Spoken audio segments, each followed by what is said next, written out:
Welcome to another episode of Let's Talk Black History. This is part 3 of a 4-part series. Stay tuned as we discuss the end result, or rather maybe a continuing journey of Miss Assata Shakur, and if she's still moving and grooving to this day. Stay tuned. So which leads me into the end result for Miss Shakur.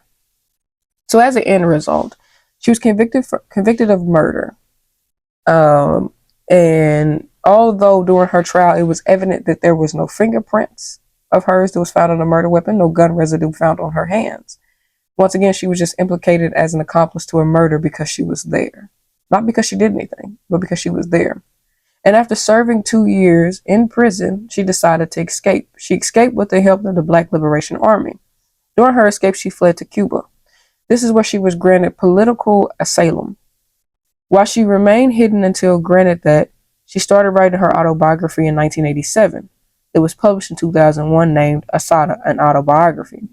She also later wrote and mentioned, as I mentioned earlier, she also later wrote in 2019 another book called Assata. In 2013, the FBI listed her as the most wanted on their terrorist list.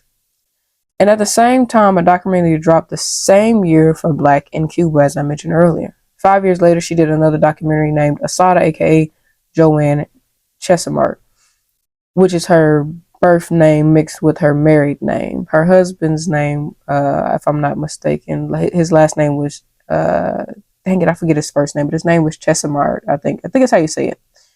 To this present day, she still lives in Cuba, still very so active and very vocal for an advocate for social justice and racial equality.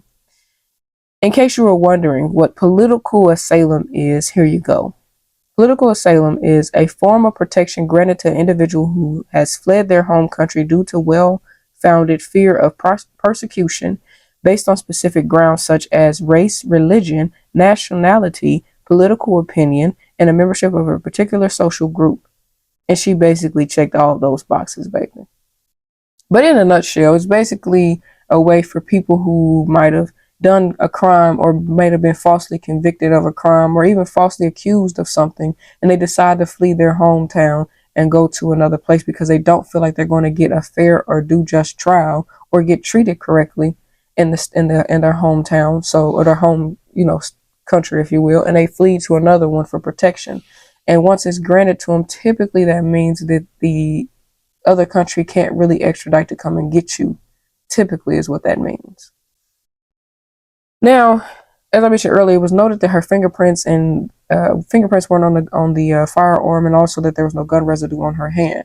So when it breaks down to her conviction, it was more so accomplice style conviction. However, she only really got convicted because the person who actually pulled the trigger and killed the state trooper also was murdered. So she was charged with the murder because they could not charge the other person who was involved. The crazy thing about her case, though, that I found was there was a witness named Mr. James Harper.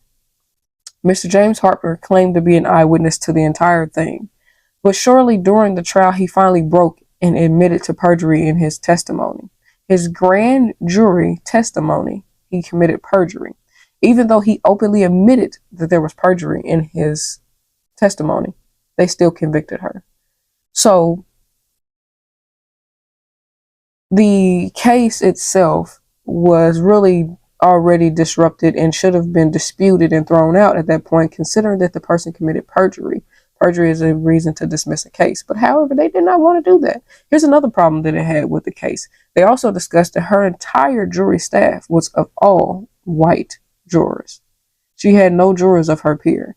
She had no black jurors on the stand. She had nothing but white people on the stand that wanted to see her hang because it was once again, white trooper that they killed. Make sure you guys stay tuned and come back next week for the final part, episode 4. For Miss Assata Shakur, and how the impact, or if there was a lack of impact for her. Stay tuned.